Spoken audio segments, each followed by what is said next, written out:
Hey, what's going on, y'all? Welcome back to another episode of Historic Hot Laps. So we'll start off today with our race recap. We had a pretty big weekend. We got a lot of stuff to talk about here. We had the Kubota High Limit Sprints 2 nights in a row. You had Lawrenceburg Speedway Saturday night and Butler on Sunday.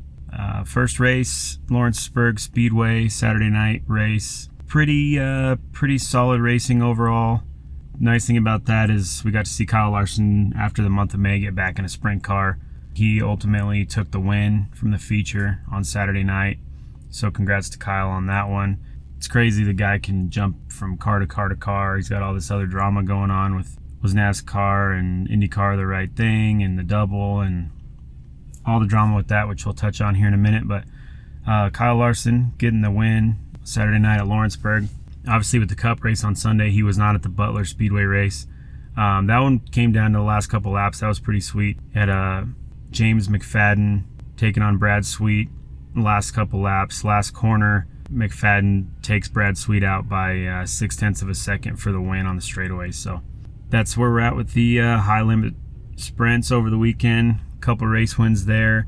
Had World of Outlaws at Beaver Dam in Wisconsin. Sheldon Haudenschild got the win on that one. That's his 6th win of the season. He's getting it done, getting the points in, trying to win that championship this year. Overall, that race, pretty relaxed atmosphere, it seemed. Not a whole lot of drama for once. And the last couple weekends of racing has been full of drama, and that one was pretty calm. So that was good to see. While we're on sprints, you had the USAC Corn Belt Clash, as they call it, National Sprint Series. And they had a Friday and a Saturday night race for the Corn Belt Clash. Friday night feature winner was Justin Grant, and Saturday night was Dawson Pursley. Those are both pretty good races, good passing, pretty clean overall. They do a good job on those no-wing sprints on that one. Moving on from sprints, let's get into IndyCar. Streets of Detroit, 2nd year at this course. Interesting course. They had a lot going on in practice. Had a lot of people trying to push that corner, that turn 8 runoff. I'm pretty sure everybody bought real estate in there through practice 1 and practice 2. And then we saw it a little bit in the race. But practice 1, you had a lot of cars struggling trying to get traction through going too wide. There was a lot of tension in the air, kind of building up for practice 2. But during practice 1, it was overall uneventful other than the runoff stuff. And then you had Jack Harvey in that Dale Coyne machine getting torn up, coming out, kind of doing a little drift action and then losing the right front overall. The team did a good job getting that rebuilt over Friday night into Saturday, but another rough one for Coyne. They're using their insurance policy on cars this year, that's for sure. Moving to practice 2, the big story, Santino versus the world, basically. A lot of tension in the air. Santino and Kirkwood had a little back and forth on the track trying to get real estate for the turn, kind of running a real race scenario, if you will. And then a similar incident with Herta. Kirkwood comes over after, if you guys haven't seen it, you need to check out the video, but if you've watched any of this racing stuff, you've definitely seen it. It's all they talked about most of the weekend, but Kirkwood comes over to talk to Santino in his pit box. Santino jumps over the wall, pushes Kirkwood. Kirkwood doesn't even have his helmet and everything all the way off, and Santino's looking for a fight. Tells him to get out of here. So many words. Keep it clean, but definitely needs censored for what they said. Kirkwood kind of laughs it off and walks back to his pit. Santino's interviewed afterwards and was pretty hot at the moment. Made some comments about Herta being Kirkwood's little boyfriend and a bunch of stuff that he later apologized for. So then, of course, interviewing through all that, they interview Kirkwood. He's pretty relaxed, laughing it off. Interview Herta, same deal. Herta laughs it off and makes some pretty savage comments about how Santino's pretty good at driving a Penske car to the 20th place, which was pretty funny in the moment. Expect a lot of that out of Herta. It's pretty quiet overall, it seems like, but made some pretty good comments, which was funny. Overall, after practice, the tension kind of chilled out, and by qualifying, Santino had apologized for his actions, and everybody seemed to be on an okay playing field overall. During qualifying, we saw some interesting stuff. Pourchaire back in with McLaren, trying to dominate, really. The first qualifying group, he comes out, throws everything they have at it, moves on by almost a full second over the entire group. As a rookie, that first time on that course, that's pretty awesome. Shows he's definitely got some skill, and it'd be fun to see what he does on some of these other tracks as we get through the schedule. Ultimately, Herta gets the P1 award in the qualifying, starts out the front row. It's kind of broke down pretty much what you could plan on for a Fast 6 as far as teams go. You had 2 Andretti cars, 2 Ganassi cars, and 2 Penske cars. If anybody's seen the replay, they saw how devastated Will Power was by being the Penske that didn't make it into the Fast 6. He still put up a good effort, but Andretti was fast on those rough courses, and that's just something that they're used to. In between qualifying and the race, we got a little bit of IndyCar news. It does appear that Joseph Newgarden, no surprise to anybody, has re-signed with Penske for a multi-year extension of his contract. I'm sure there's probably a pay boost going along with that. Even with all the drama that there's been this season, he's still coming in with points, and obviously the 500 win's a huge deal for the team and the sport, not running his normal crew and getting all that. So another good thing, we'll see Newgarden in the season for years to come. Love it or hate it, that's good news for the sport. He is a pretty good poster child for IndyCar. So going on to the race, what was a race? I saw Oriol Servia probably put down just as many laps as a lot of these drivers driving the pace car, because he had so many yellow flags and caution laps, and it was quite a stack up from the get-go. Ferrucci had another drama incident with Castroneves. I think it was more of a miscalculation. I don't think it was any kind of intentional thing, but trying to go on the outside of that turn and cut it short, and ended up kind of doing the switch over and getting Castroneves hooked and spun Castroneves out, causing another yellow number 17 of the day or something like that. Who knows at this point. Lots of stack ups and backups in that race. And it seemed that as dominant as Chevrolet was at the 500 to beat, Honda was the one to beat at Detroit. The lower end of the Hondas seemed to do better, keep the pace up. Obviously fuel mileage is quite a thing. We'll talk about that here in a second, but you had 1, 2, 3, and 4 were all Hondas. 5th place, Rossi came in, was the first Chevrolet. Pretty nice for Rossi. It's good to see overall for that, but being in Chevrolet's backyard, it was pretty much a Honda domination by taking over the whole podium and taking over the front row in qualifying. So kind of interesting how that works out. Obviously the power for the ovals has been in the Chevys, and the short-term power and fuel savings in the Hondas seems to be the way to go. Other things that happened through the race, you had Newgarden. He had a rough day. 500 hangover with all the media day, all the travel, everything. His head's not in it all the way. His team's head's not in it all the way, which is they try, and they put on a good effort. Had an issue in the pits, which was kind of frightening in the moment, where Christian Lundgaard's pit box was in front of Newgarden's. Newgarden gets the signal to take off right after Lundgaard took off, so Lundgaard's pit box is still full of crew members picking up tires and cleaning up from their pit stop. He hooks the air gun hose and the air gun. It kind of pulls Joseph's car over as well, runs over, flips up, heads towards the RLL pit box. No injuries, but it was a frightening moment. And then that his right front tire changer also was tangled up in it. Newgarden's right front tire changer. No injuries reported, but that was a pretty frightening spot in the old pit box there. Just that Penske perfection just wasn't there for that team, and that kind of shows that it wasn't there, because they do not have those kind of incidents where they release in an unsafe manner and things like that. So he also, I believe, had a penalty. Will Power had 5 penalties, and I don't know, it was a lot. There was a lot going on, a lot of cautions, a lot of penalties. Overall, I don't know.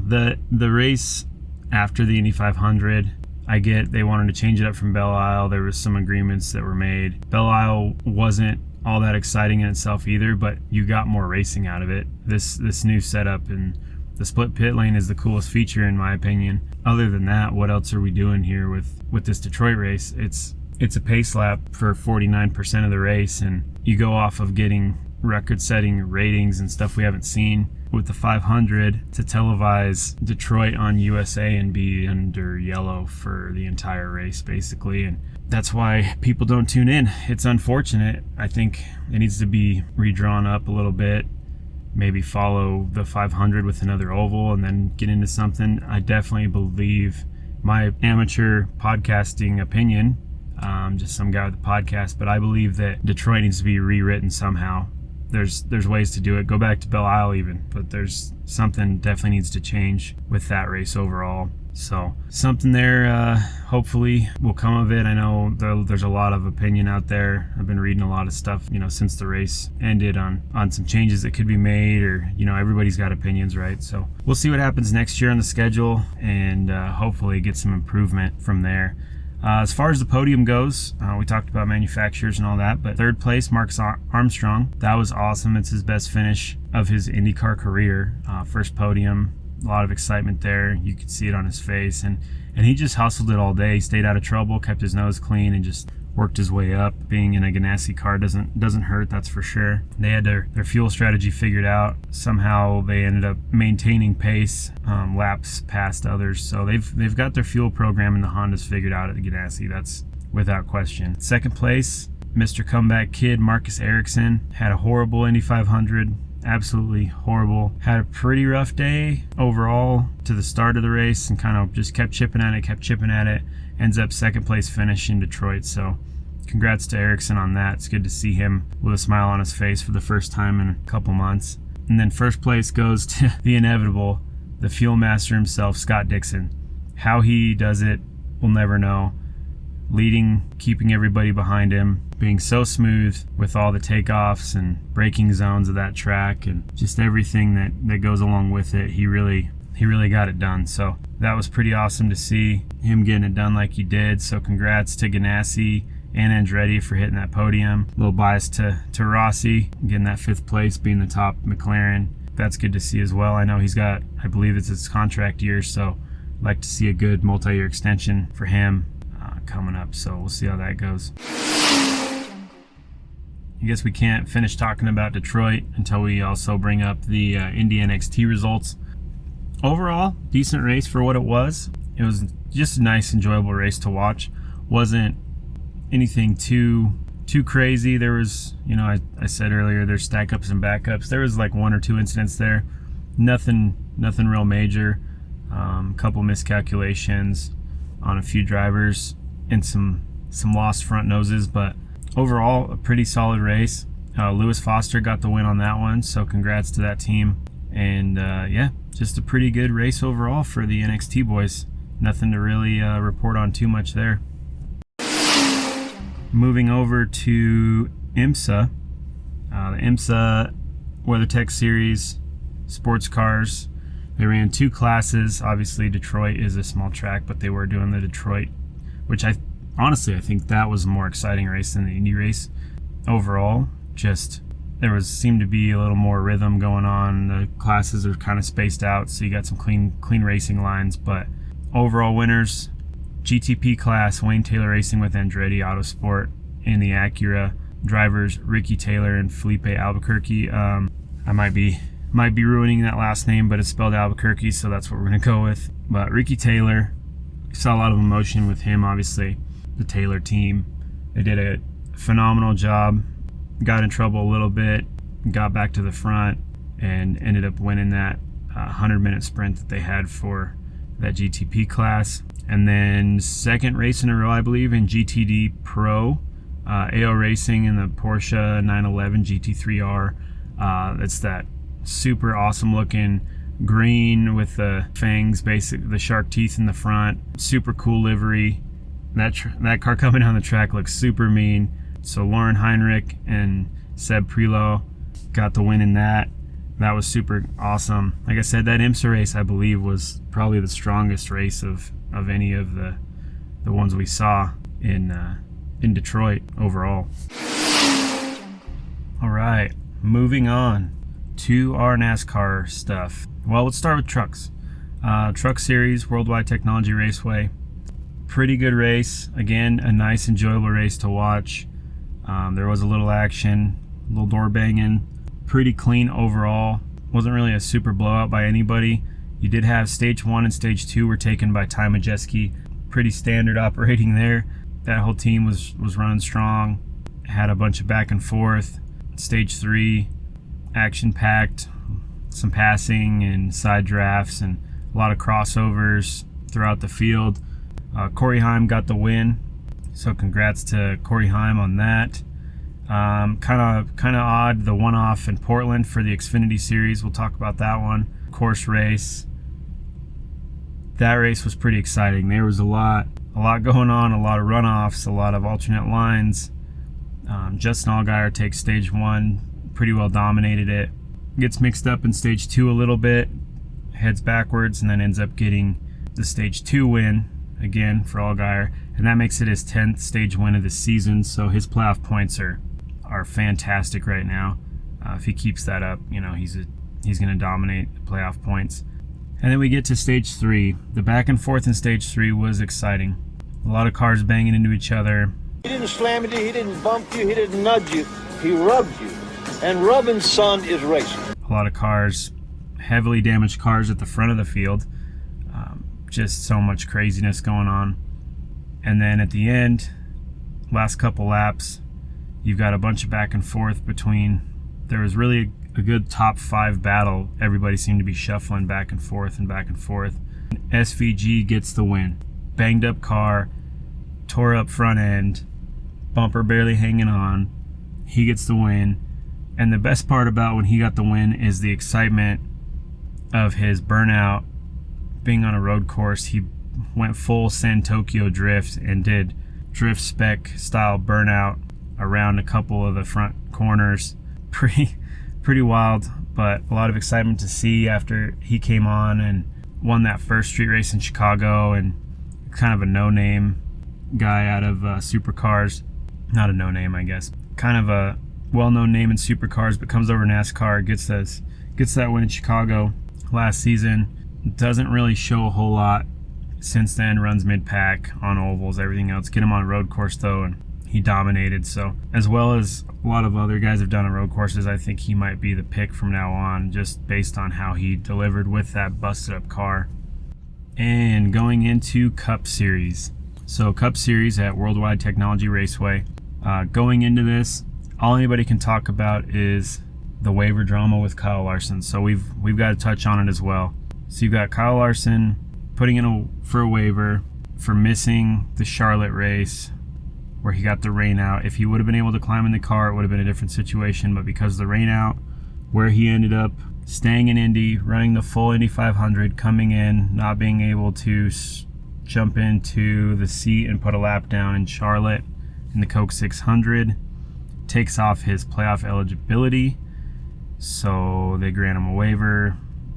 Then he's good to go, but that's still in limbo. And that's what's wild, is NASCAR has granted waivers for all kinds of nonsense. And then of course the other side is you've got all these drivers that say, well, he chose Indy over NASCAR, like this is what he gets, he doesn't deserve a waiver, blah blah blah. Like, to me, that's sour milk type of talk. Those guys are upset because they're not in the situation, and they probably never will be, because the guys that are bad mouthing Kyle Larson over it don't get what it's all about. They're mid-pack guys. They're doing more than I'm doing behind the wheel, obviously, but just that negativity, like, it's good for the sport that he did what he did, and he brought fans over from both sides, and it helped IndyCar and it helped NASCAR. The viewership after that is probably gone up. We'll see what the ratings were for this weekend's race, but obviously that's probably in Kyle's head a little bit. But either way, he said it's not going to affect how he races and what he does. But he is currently, we're recording this, he is not eligible for the playoffs based on the lack of the waiver. So that being said, there's a lot of drama there, but getting into the Cup race, pretty good race overall. Typical action-packed, mile and a quarter on that speedway. Pretty cool track to watch Cup cars on, honestly. Your oblong oval type situation. Stage 1, Christopher Bell, pretty well dominated stage 1. Stage 2, he had to work for a little more, but Christopher Bell gets stage 2. So as we're going through it, the kind of exciting stuff in there, Josh Berry has a brake issue, causes a lockup, puts him in the wall, and basically puts him back of the pylon for the rest of the day in last place. So that was rough to see. Stuart Haas making the announcement. They had the 3 matching cars, Josh Berry being one of them in that number 4. They had good looking cars. They still had a good attitude going in, knowing that this is their last season, and then to have that issue and end up in the back of the field. And I think pretty much all those cars ended up in the back of the field if we look at the entirety of it. So that part's a little rough. From there, we had Larson and Busch get into it. Larson trying to side draft, get around Busch. Larson takes the low line, trying to do not even really a slide, just try to get underneath and pass him on the draft. Busch runs him down into the inside line. Larson pushes back, ends up putting both of them in the wall, but Busch ended up getting more damage out of it, and Larson was still able to finish in a decent spot at the end. But Busch goes to the back of the pack and is out at that point. So another drama with Busch, and it sucks. I like both those drivers, but Larson and KB trying to get into it didn't really work out for KB. And then the last 10 laps or so of the race, Blaney and Bell battling it out, just back and forth, lead swaps constantly, crossovers, running high, and they gave each other room. They raced it clean. It was amazing to watch. Probably some of the greatest laps that I've seen this year out of Cup, honestly. It was pretty awesome. And then you hear over the radio Bell calling out that he's losing his motor, so he has to start bowing out and just try to save it to get to the end and get some points out of the deal and not be a DNF. So that was rough, because that was a really fun battle to see. But I think partly due to that battle, you've got the white flag going. Blaney starts to slow down quite a bit. Turns out he's out of fuel with 1 lap to go, and that is heartbreaking. Blaney can't catch a break this season. He runs out of fuel. That gives Austin Cindric the chance to get around him. Cindric takes over the last lap and gets the win. So teammates, so there's that, but still rough for Blaney. It's heartbreaking to see. Poor guy just can't catch a break. But overall, the Cup race was pretty eventful, and it was nice to see. I guess one more thing we should cover. Let's talk about this weekend's predictions for Indy Road America. Getting back to the sweet spot, Elkhart Lake. I truly think this will be another Andretti show. I'm pulling for the Andretti cars to do pretty well. They've got good momentum. Colton had good momentum going into Detroit with that P1 award and running strong. Just got hung out on some strategy issues, but I do believe he'll show a good strong standing. I think either way a Honda's gonna lock out the front, whether it's Ganassi or Andretti. It'll definitely be one of those cars. And then let's not underestimate Felix Rosenqvist. He had a rough Detroit race, made up some ground, which was cool, but overall he had a rough race. But I think he'll be back to show he's got what it takes, at least in qualifying, if nothing else, in a strong top 5 finish. But I predict that we're going to see quite a bit of Andretti on the podium for this one. Right, let's dive into the history portion for this episode. Last week we talked about the coming up of all these series and kind of the groups that are involved, the ACA, the AAA, leading us into the USAC portion. So let's talk about USAC for a little bit. So USAC, also known as the United States Auto Club, founded 1955 basically by the Indianapolis Motor Speedway and its owner Tony Holman. So Tony Holman purchased the Indianapolis Motor Speedway back in 1945, was part of the running from 45 to 55, and then once the AAA decided to bow out of auto racing, him and some promoters got together, founded what was known as the United States Auto Club, aka USAC. From roughly 1956 to 1977, USAC was known as the full sanctioning body of what was known as the United States National Championship, heavily favored on the Indy 500 side of things, consisted of basically the same rules, control board, everything that went along with the Indianapolis 500. Still the biggest spectacle in motorsports as far as I'm concerned, or anyone that's probably listening to this is concerned. I know that title's been used by other organizations, but it is trademarked by the Indianapolis Motor Speedway. That's been kind of their name for a long time, the biggest spectacle in racing. As things progressed for USAC outside of the Indy 500, breaking down into some divisional racing, which is more prevalent to what we see today, kind of broke things down, different categories, different rule sets, different types of cars. In 1971, the USAC Silver Crown division was started, modified open-wheel dirt tracks and pavement. That division is still alive and strong today. Awesome racing if you get a chance to check it out if you haven't seen it. Very similar configurations after all these years. Obviously, a few things change, power plants, safety rules. Things do change over time, but USAC as a whole is just as it was back then. Right after the creation of USAC, 1956, they started a couple different divisions. First was the National Sprint Car Series, and the second was the National Midget Series. The National Midget Series, and they didn't go back to any kind of quarter midget league until around 1982. But USAC is basically your sanctioning body for the majority of the open wheel racing that you see today. There are other organizations, obviously, but they're the oldest and tried and true. Kind of a fun fact with the USAC, they have what's known as the USAC Triple Crown. This achievement can only be completed by winning a national championship in the three main series for USAC: Silver Crown, National Sprints, and National Midget Series. In the history of USAC, only 2 drivers have held the title of Triple Crown winners, completing all 3 titles in a single season. So that's the caveat. The Triple Crown, if achieved in one season, basically the main running year, calendar year for all 3 series, then that's a true Triple Crown. The only guys to do it, first one to ever do it, was Tony Stewart, also known as Smoke. The old Triple Crown victory in 1995. Not long after that, J.J. Ely came in, tried to do the one-up, ended up achieving the Triple Crown in 2003. There have been other drivers over the years that have tried to complete the Triple Crown, and they have done their own version of it, where you complete the Triple Crown over multiple seasons. So this year won a midget, this one outlaw, this one Silver Crown. Those other drivers, you had Pancho Carter. He did it from the range of 1972 to 1978. He ended up getting it done then. Took him a few more years, but those were in the early days too. Things were a little different, traveling around and whatnot. Dave Darland did it from 97 to 01. Jerry Coons Jr. did it from 06 to 08. Tracy Hines did it. This one took a little longer, 2000 to 2015. Further into that later on in future episodes.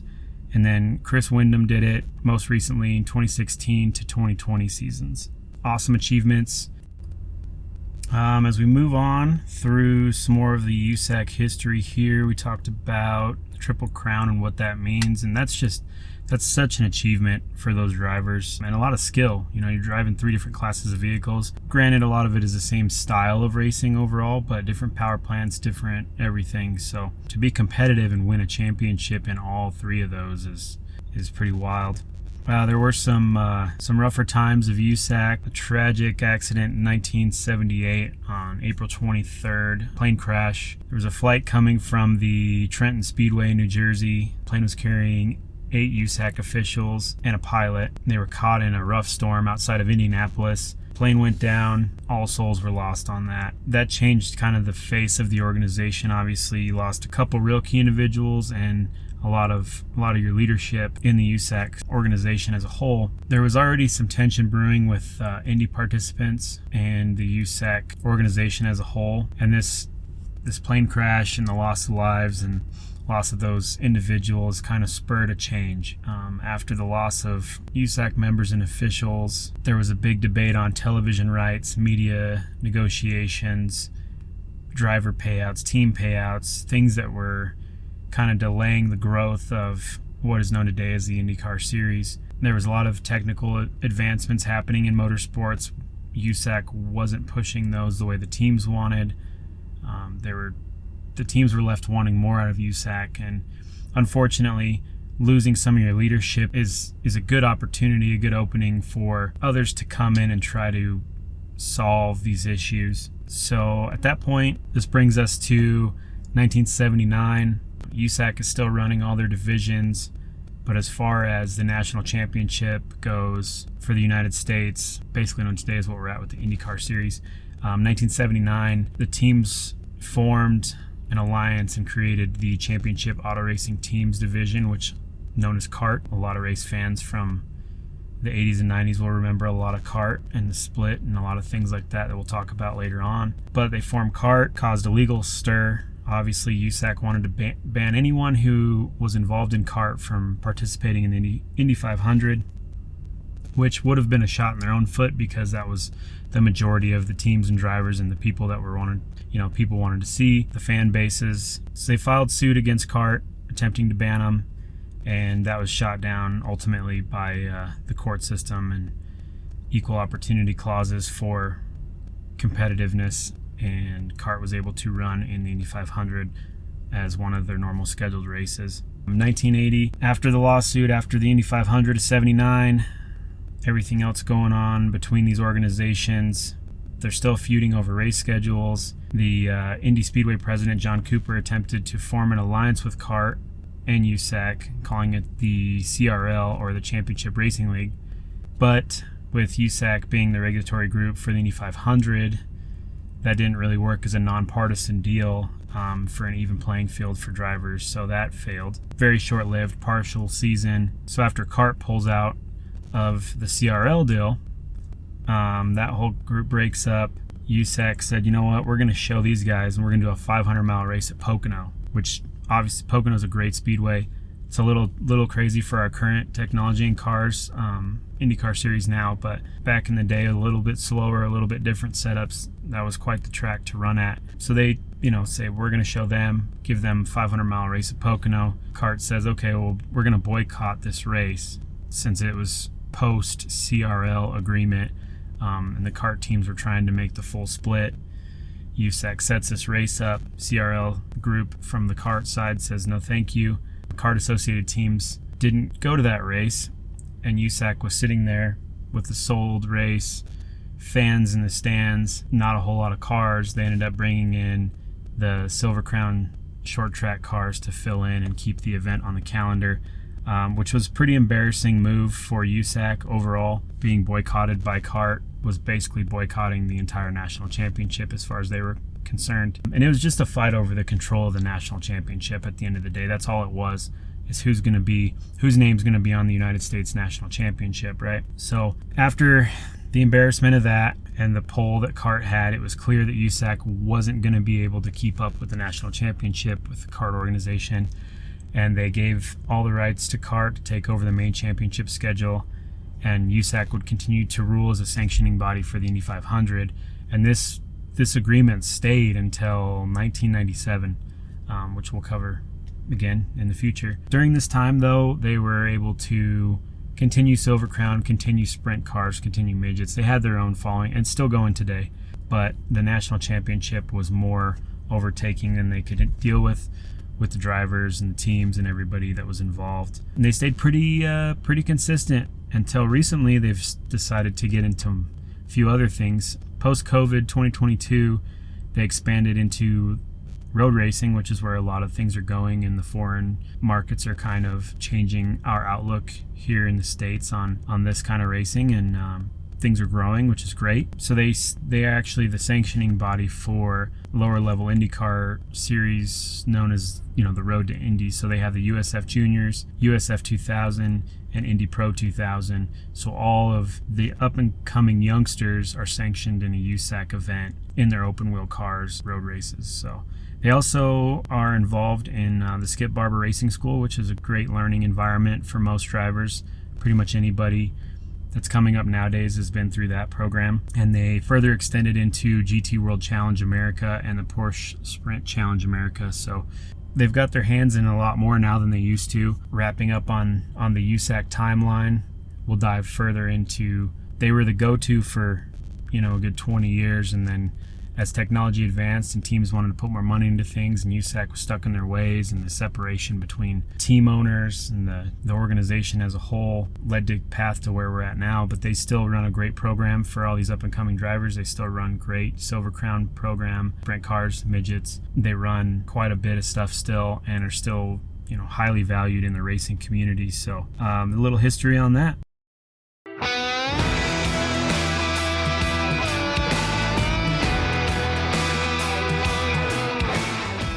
Thank you for sharing your time with us. If you enjoyed today's episode, make sure to subscribe and leave us a review wherever you listen to your podcasts. Don't forget to follow us at Historic Hot Laps on X and all your other social platforms for the latest updates and sneak peeks into upcoming episodes. You can reach out to us directly at historichotlaps@gmail.com. Send us your feedback, questions, comments, opinions, and additional subject matter you'd like us to cover. Thanks for tuning in.